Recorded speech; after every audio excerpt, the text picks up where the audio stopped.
In this video, we are going to discuss the transmissibility formula. And let's recall, there are two cases which share the same formula. Case A concerns the ratio of forces. Namely, we have the spring mass damper system on top of a fixed base, and we want to know how much total force will be sent to the base when the driving force is of magnitude P0. So this ratio of maximum base force compared to the applied P0 is our transmissibility, and the formula is in this circle here.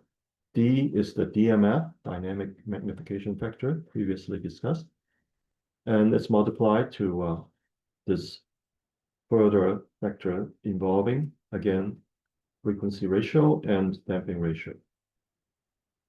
And case B concerns a whole different situation where we are comparing not forces, but amplitudes of vibration. In this scenario, we have a mass spring damper system resting on top of a moving base, and the base has a prescribed motion as follows. It's sinusoidal of magnitude xg0. And we want to know what is the maximum deflection of the top mass compared to the supporting moving base it rests on. And it turns out to follow the exact same formula that we just discussed, which is called transmissibility, TR. So let's see some applications. Example 2, we have a device attached on top of an aircraft wing. So the wing goes through vibrations of frequency 1500 to 2000 cycles per minute. Be careful of the units here. We're going to convert it to cycles per second and then to radians per second to compute big omega. And we want 85% isolation. What that means is we would like the resultant vibration of the top mass to be just 15% of the moving ground, quote unquote. Okay, so treat the airport wing as the ground. And the damping ratios here is given as 10%. So let's do this on our CAS calculator, which will bring some simplifications when it comes to equation solving. I'm going to do it slightly out of the original order. I'm going to do the third line first after clearing my variables. That's always a good habit. So open the calculator and start a calculator page. And usually what we do is clear all the variables first, because someone might have used it before if you're using a handheld, and the variables may not be symbolic clean variables. So after clearing all the 26 alphabets, A to Z, let me actually do the third line here. Okay, so the transmissibility, which is T, or, oops, it is going to be colon equal, always use that when you assign variables. A big square root sign, so use the control button and the square key, on top of which you have the square root sign, and then we have a quotient. So let's use the template key here and use the quotient template. 1 plus, now here, always don't be lazy and put in all your multiplication signs. So 2 times, according to the formula. Pi is here. All these special symbols, like pi and infinity and exponential and so on. Sorry, it's not pi, it's Z. Z is the damping ratio, sorry about that. Times beta, 2 variables. These are dimensionless ratios. And come outside the parentheses and square it. Down below, we have 1 minus beta squared. The whole thing is squared. Plus, so use the arrow keys to, for example, exit this exponentiation. So add to it, again, 2 zeta beta squared, 2 times zeta times beta, which I call B here. Okay, so understanding here that zeta is for the damping ratio and beta is for the frequency ratio. But right now, if you type it in, it's going to be all symbolic. So that's why I wanted to illustrate what happens when you define some of these things later on in your process. So now let me put in the M and Z value and so on. So for example, if you put in Z equals 0.1 here, we can expect the TR formula to be updated automatically. Let's see. So you see zeta values have been substituted with numbers. So it's not only that, but also omega 0 is going to be square root K over M. And also we should have done this before we define omega 0. Namely M, the mass is going to be 10 kilogram, obviously, from the question. It's 98.1 newtons divided into 9.81.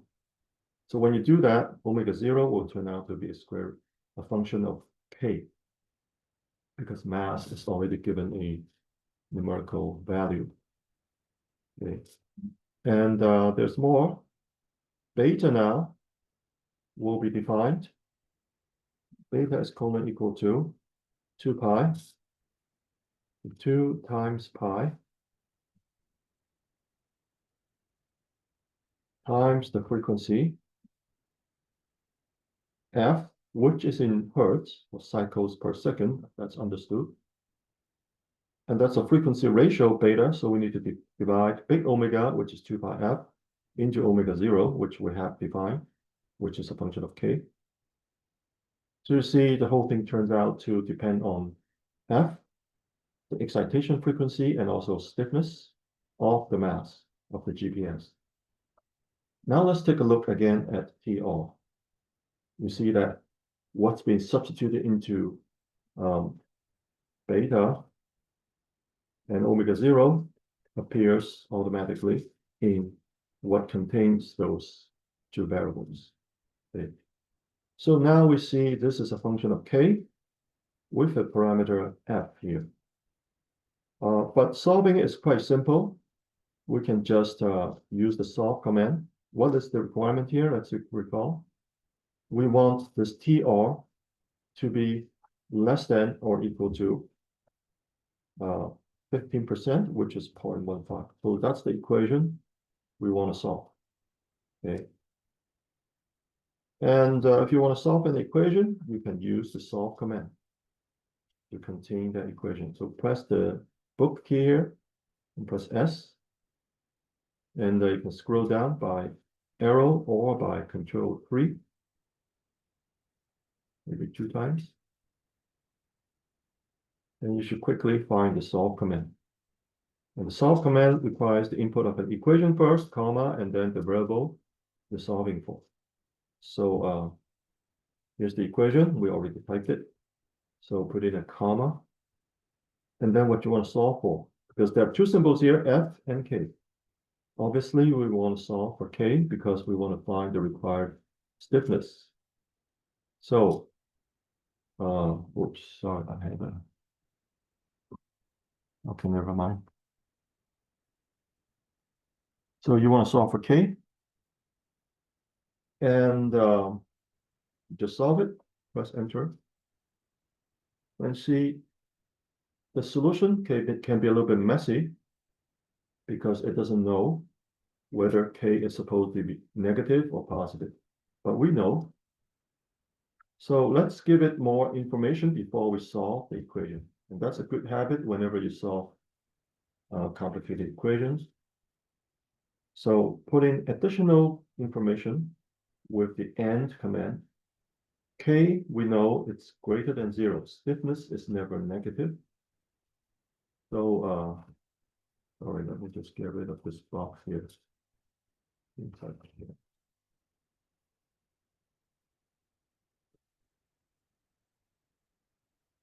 Never mind.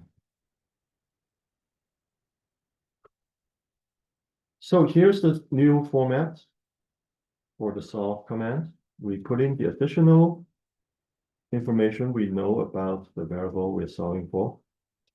Also, let's store the result of the solve command, which is an equation. All right, this is an equation or inequality, rather. Let's store the result into something called solution, SOL or SOLN, whatever you like. Now you see the solution is simpler. It tells you that k should be less than the number times f squared. Now this is very obvious. Which value should we use? F is known to range between 1500 and 2000 cycles per minute. So which should we use, 1500 or 2000? Certainly, if we satisfy the upper end, it's not going to satisfy what's stated or the situation when we have the lower end of the frequency driving the GPS. So we want to pick the smaller answer to be sure that you can satisfy the whole range of frequencies, right? So I'm going to make a substitution here into solution with the vertical bar. The vertical bar is here, control equal, and you see the vertical bar. F is going to be substituted with a number. So here you can use the equal sign. Okay, this is just an equation object for substitution. It's going to be 1500, but be careful. Okay, that is in cycles per minute, so that per second is 1500 over 60. Press enter, and you see the result for K, which agrees with what we see in the lecture notes. About 28.3 kilonewtons is our desired value for K, okay, or less than that.